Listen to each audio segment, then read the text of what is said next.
Naranasan mo na bang utangan ka ng iyong kaibigan? Pero ito pa ang galit sa oras ng singilan. Yung ikaw pa ang nahihiya kapag magsasabi ka na kukunin mo na ang pera. Palagi na lamang sasabihin na magbabayad na ito, ngunit palagi ka na lamang pinapaasa. Ikaw, ano ang ginagawa mo kapag may ganitong klase ng tao? Kung ganon, ay tunghayan mo ang istoryang ito na tiyak ay kapupulutan mo ng aral. Ang lahat na lamang ng bagay ay iniaasa ng binatang si Jomar sa kanyang mga magulang. Kahit ang paghuhugas lamang ng plato na kanyang pinagkainan ay hindi pa nito magawa. Pagkatapos kumain ay dumediretso ito sa kanyang mga kaibigan upang tumambay sa may kanto. Jomar, pinagkainan mo na lang ang huhugasan mo, hindi mo pa magawa. Galit na sabi ni Aling Marina. Ano ba yan, Nay? Hinihintay na ako ng mga tropa ko dahil tatambay lang kami saglit sa labas. Mamaya ko na lang huhugasan yan. Isang pirasong pinggan lang naman. Pabalang na sagot ng binata. Ano ba yan, anak? Sobrang tamad mo naman. Kailan ka ba matututo na igalaw ang sarili mong katawan?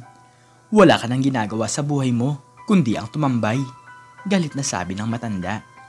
Ngunit hindi pa tapos magsalita si Aling Marina ay tanlilikuran na ito ng kanyang anak. Hindi na talaga malaman pa ng isang ina kung anong sermon pa ang gagawin nito kay Jomar. Kahit isang beses kasi ay hindi siya nito pinapakinggan at palagi na lamang siya nitong sinasagot ng isang pabalang. Uy, ayan na si Jomar. Tamang-tama ang dating mo pare. Meron kami ditong merienda dahil kasesweldo lamang ni pareng Jojo. Masayang bati ni Arnel. Ang sarap naman yan. Mabuti pa si pareng Jojo, kumikita ng pera. Pero mas masarap na may kaibigan ka na palaging nanlilibre. Natatawang biro ni Jomar sa kanyang mga kaibigan. Sa edad na 25 ng binata ay wala pa itong trabaho. Pinagsisikapan kasi siyang pag-aralin ng kanyang mga magulang noong siya ay nasa kolehiyo pa lamang. Ngunit wala siyang ibang ginawa kundi ang magkating sa kanilang eskwelahan. Dumediretso ito sa computer shop upang maglaro at dito na pupunta ang mga baon na ibinibigay sa kanya ng kanyang mga magulang. Kaya nang malaman ito ni Aling Marina ay pinatigil na nito ang kanyang anak sa pag-aaral. Sobrang sakit sa kanila na ang pera na kanilang pinaghihirapan ay napupunta lang pala sa wala.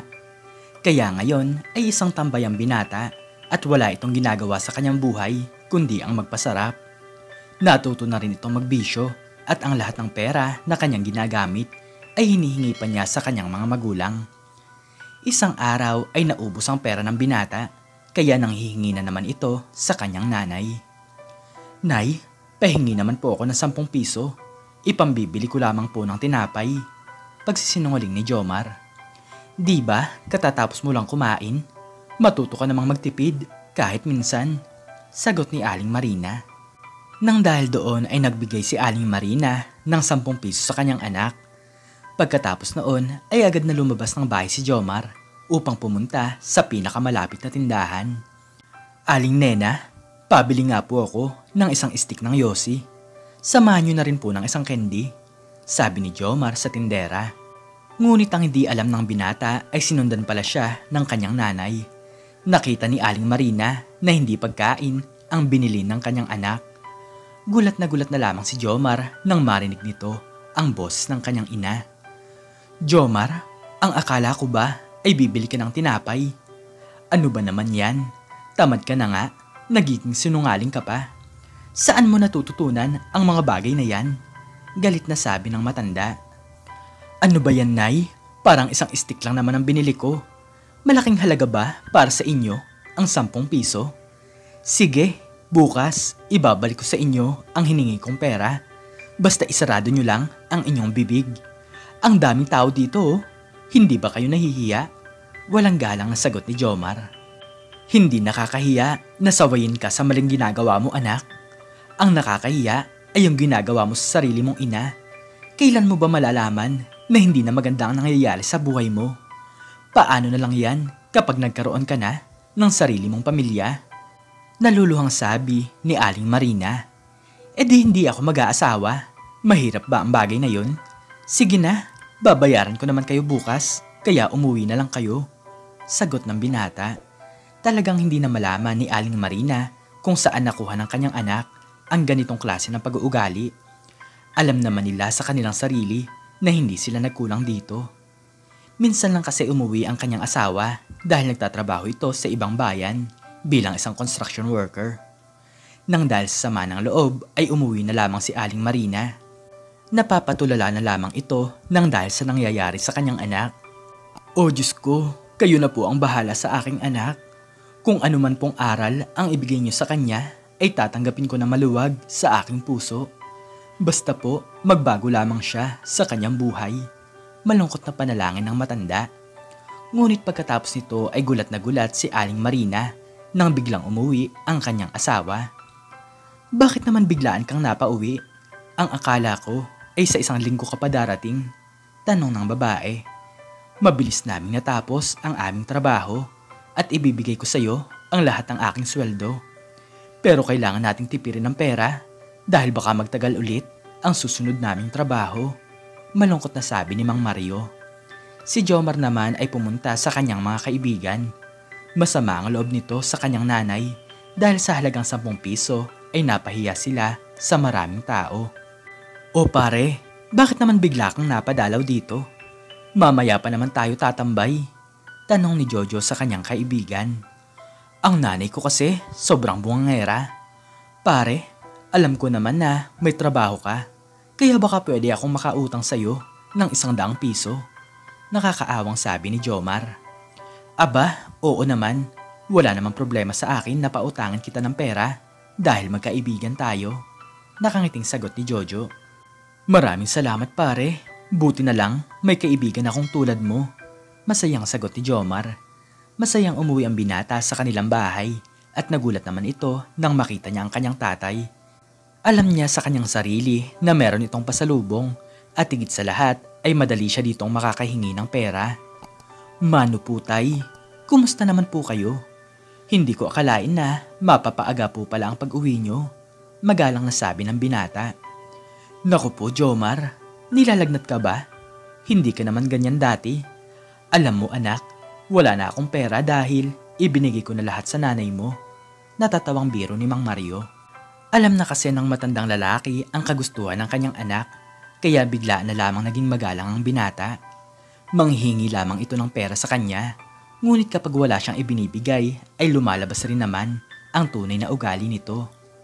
Nang marinig ni Jomar ang sinabi ng kanyang tatay, ay napasimangot na lamang ito. "Bakit yun naman po ibinigay kay nanay ang lahat ng pera? Alam niyo po ba na sobrang damot niya? Kahit ang maliit na halaga ay pinag-iisipan pa ng masama. Ang kulang na lang ay kanyahin ng pera," galit na sabi ni Jomar. "Hindi naman sa ganun anak, nagtitipid lang ang nanay mo dahil baka magtagal ulit ang susunod kong trabaho," paliwanag ng kanyang tatay. Kahit hirap sa buhay ang pamilya ni Jomar ay pakiramdam niya sa kanyang sarili na siya ay isang mayaman. Ang palaging gusto nito ay may pagmamalaki siya sa kanyang mga kaibigan. Lumipas ang mga oras ay dumating na ang hapon. Muli na namang tatambay si Jomar sa kanto kasama ang kanyang mga kaibigan. "Pare, nakita ko yung tatay mo. Nakauwi na pala siya. E di, marami na naman kayong pera. Di ba, isa siyang engineer?" tanong ni Jojo. "Oo pare, ang dami niyang pasalubong sa amin ng nanay ko," pagsisinungaling ni Jomar. Palagi na lamang sinasabi ng binata na isang engineer ang kanyang tatay kahit hindi naman ito totoo. "E di mababayaran mo na pala ako sa inutang mong 100 piso. At bakit hindi ka naman nagdala ng pwede nating imeryenda?" tanong ni Jojo. "Nako pare, nalimutan ko magdala ng pasalubong at naiwan ko din ang wallet ko. Pasensya na talaga," palusot ng binata. "Pare, biro lang. Wala naman akong balak na singlin ka sa maliit na halaga. Magkaibigan naman tayo," natatawang sabi ni Jojo. Napapatahimik na lamang si Arnel dahil alam nito ang katotohanan na isang construction worker lamang ang ama ng kanilang kaibigan at hindi ito isang engineer na malaki kung kumita ng pera. "Inaasahan ko na talaga yan. Ikaw pa, may trabaho ka naman," natatawang sagot ni Jomar. Lumipas ang mga taon ay nananatiling tambay pa rin ng binata. Hindi na iwasan ni Jomar na tanungin ang sarili kung kailan kaya siya magkakaroon ng makakasama sa buhay. Tumatanda na siya At tama nga ang kanyang nanay na darating din sa kanyang buhay na gugustuhin niya rin na magkaroon ng sariling pamilya. Nalaman na din ni Jojo na nagsisinungaling lang pala ang kanyang kaibigan na isang engineer ang tatay nito, ngunit agad niya rin naman itong pinatawad. Habang nakatambay ang tatlong lalaki, ay bigla nilang nakita ang isang magandang dalaga. Pare, nakikita mo ba ang nakikita ko? Nakatulalang sabi ni Jomar. Bigla namang tumawa si Jojo at Arnel nang dahil sa kanyang sinabi. Oo, nakikita namin, pero hindi na kami pwede sa mga ganyang bagay. May sarili na kaming mga asawa. Ikaw pa, pwede, dahil wala ka pa namang nobya. Natatawang sabi ni Arnel. Para ngayon ko lang siya nakita at masasabi ko talaga na sobrang ganda niya. Kilala niyo ba ang babaeng yun? Tanong ng binata. Paano naman namin siya makikilala? Sa pagkakaalam ko ay bagong lipat lang yan dito sa ating lugar. Sagot ni Jojo. Parang naramdaman ni Jomar na ito na ang babae na gusto niyang makasama sa kanyang buhay.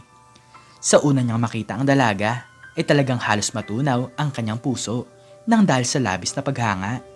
Mga pare, tulungan niyo naman ako. Pautang naman ako ng pera. Bibili lang ako ng bulaklak at tsokolate. Parang gusto ko siyang ligawan. Seryosong sabi ni Jomar. Ano? Totoo ba ang sinasabi mo? Manliligaw ka? Pero di ba pare, ang sabi mo ay babae ang nanliligaw sa'yo? Natatawang biro ni Arnel. Ngunit nakita nila na seryoso talaga si Jomar sa sinasabi nito. Nang dahil doon ay pinautang nila ang kanilang kaibigan upang matulungan ito sa kanyang panliligaw. tig-500 piso si Arnel at Jojo, kaya kinabukasan ay agad na dumiretso si Jomar sa tindahan ng bulaklak. Hi, ako nga pala si Jomar. Anong pangalan mo? Tanong ng binata. Ako nga pala si Hasmin at bagong lipat lang ako dito. Alam mo na, para malapit sa pinagtatrabahuan ko. Nakangiting sagot ng dalaga. Ngunit gulat na gulat ang dalaga nang ibigay ni Jomar ang hawak nitong bulaklak. Para sa'yo nga pala, huwag kang mag-isip na masama dahil humahanga lang naman ako sa'yo. Kinakabahang sabi ng binata. Nakahinga naman ng maayos ang lalaki nang tanggapin ito ni Hasmin sa maayos na paraan. Maraming salamat pero kailangan ko nang pumasok sa aking trabaho dahil malelate na ako. Paalam ng dalaga. Tuwing hapon ay palaging bumibisita si Jomar sa bahay ni Hasmin. Palagi itong may pasalubong sa babae gamit ang mga pera na inutang ni Jomar sa kanyang mga kaibigan. Nagsinungaling din ang binata na marami siyang negosyo sa ibang lugar at malayo ang bahay nito sa kanila. Wala na namang oras pa si Yasmin na alamin pa ang ganitong mga bagay dahil masyado itong busy sa kanyang trabaho. Pare, pautang ulit ako ng pera. Hindi pa kasi ako sinasagot ni Yasmin. Baka kailangan ko pa siyang ibili ng kaunti pang regalo para sagutin na niya ako, sabi ni Jomar sa kanyang mga kaibigan. Pero pare, halos tig-5,000 na ang naipapautang namin sa'yo pero hindi ka naman nagbabayad, paliwanag ni Arnel. Oo nga eh, kailangan din naman namin ng pera dahil mayroon kaming sariling mga pamilya. Baka naman pwedeng dumiskarte ka na lang muna, dagdag ni Jojo. Talagang nalungkot si Jomar sa mga sandaling ito at nakuha pa niyang magpaawa sa kanyang mga kaibigan. Mabuti nga kayo, may trabaho at may sariling pamilya. Samantalang ako, parang walang pag-asa sa buhay. Wala ba kayong tiwala sa akin na makakabayad ako? Paawang sabi ng binata. Nang dahil doon ay walang nagawa ang dalawang lalaki at muli nilang pinautang si Jomar. Palagi na lamang kasing ganito ang sinasabi ng kanilang kaibigan sa tuwing ito ay nangungutang. Sa sandaling ito ay muling bumisita si Jomar sa bahay ni Yasmin upang bigyan ito ng pasalubong. Hindi rin naman malaman ng dalaga kung bakit siya masaya sa oras na ito nang makita niya ang binata. Para bang gusto na rin ito si Jomar nang dahil sa mga ginagawa nito. Jomar, magiging masaya ka ba kung sasabihin kong sinasagot na kita? Nakangiting sabi ni Hasmin. Nang dahil doon ay sobrang saya talaga ng binata. Napasagot niya ang dalaga nang dahil sa pera ng kanyang mga kaibigan. Oo naman, maraming salamat Hasmin at hayaan mo. Papatunayan ko na karapat dapat ako sa'yo. Masayang sagot ni Jomar. Simula noon ay nagkaroon ng relasyon ng dalawa. Sa una ay wala naman silang nagiging problema, ngunit hindi maiwasan ni Yasmin na magtaka tungkol sa trabaho ng binata. Jomar, di ba ang sabi mo may negosyo ka? Pwede mo bang sabihin sa akin kung ano ang negosyo mo? Tanong ng babae. Bigla namang nanlamig ang buong katawan ng binata, ngunit nagsinungaling na lamang ito. Ah, oo, marami akong negosyo. Meron akong bakery at kung ano-ano pa. Sagot ng binata. Ngunit lumipas pa ang isang buwan ay hindi pa rin malaman ng dalaga kung saan ba nakapwesto ang bakery ni Jomar. Gusto sana nitong makapasyal doon, ngunit puro palusot na lamang ang kanyang nobyo. Matagal nang hindi nakikita si Jomar at ang kanyang dalawang kaibigan matapos itong sagutin ni Yasmin nang bigla silang magkasalubong sa daan. Pare, kumusta ka na? Kailan ka kaya makakabayad? Kailangan ko na kasi ng pera dahil may sakit ang aking anak. Seryosong sabi ni Arnel. Ako din sa totoo lang ay kailangan ko na ang pera. Hindi naman kasi biro ang halaga na hiniram mo sa amin. Baka naman pwede mo nang ibalik kahit hulugan mo na lang. Dagdag ni Jojo. Talagang hindi makasagot ang binata sa sinabi ng kanyang mga kaibigan. Makakabayad din ako sa inyo. Huwag niyo naman akong madaliin para namang wala kayong tiwala sa akin. Basta sa isang linggo ay babayaran ko na kayo. Seryosong sagot ni Jomar. Ngunit lumipas ang isang linggo ay hindi nagpakita sa kanila ang binata. Talagang naiinis na si Arnel at Jojo nang dahil sa dami ng palusot ni Jomar. Tinulungan na nga natin siya pero parang tayo pa yung may utang na loob. Sobrang dali niyang mangutang pero sobrang hirap niyang singilin. Inis na sabi ni Arnel. Oo nga, kahit kaibigan natin siya ay parang nakakaramdam na ako ng galit sa kanya. Kapag tayo na yung nangangailangan, tsaka niya tayo tataguan. Sagot ni Jojo. Nang dahil doon ay pinuntahan ng dalawang lalaki ang kanilang kaibigan. Alam naman nila kung saan nila ito hahanapin. Jomar, ano? Tataguan mo na lang ba kami? Sigaw ni Arnel. Gulat na gulat naman ang binata nang makita ang kanyang mga kaibigan. Hindi naman sa ganon, masyado lang talaga akong busy. Parang pera lang naman, habol na habol kayo. Kayo talagang dalawa, sobrang damot nyo naman. Humihingi na nga ako ng paumanin sa inyo, hindi nyo patanggapin na lang. Sagot ni Jomar. Nagtataka naman si Yasmin kung ano ang sinasabi ng dalawang lalaki. Ano ba ang nangyayari dito? At magkano naman ang utang mo sa kanila? Tanong ni Yasmin. Tig-6,000 lang ang utang ko sa kanila. Sagot ni Jomar. Bakit hindi mo pa mabayaran? Maliit na halaga lang naman yan sa'yo dahil marami ka namang negosyo. Nagtatakang tanong ni Yasmin. Dito ibinunyag ng kanyang mga kaibigan ang isang malaking kasinungalingan. Ano? Isang negosyante?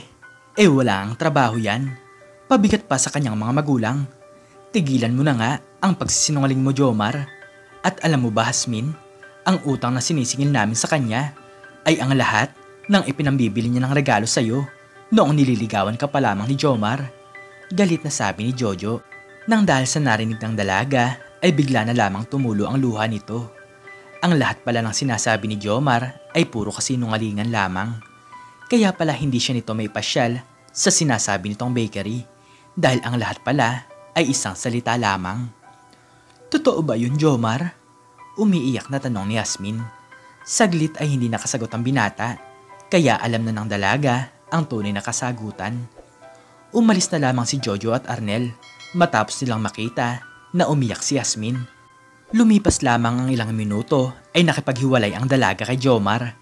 Nawalan ito ng kaibigan pero ang masakit ay nawala din sa kanya ang babae na kanyang minamahal.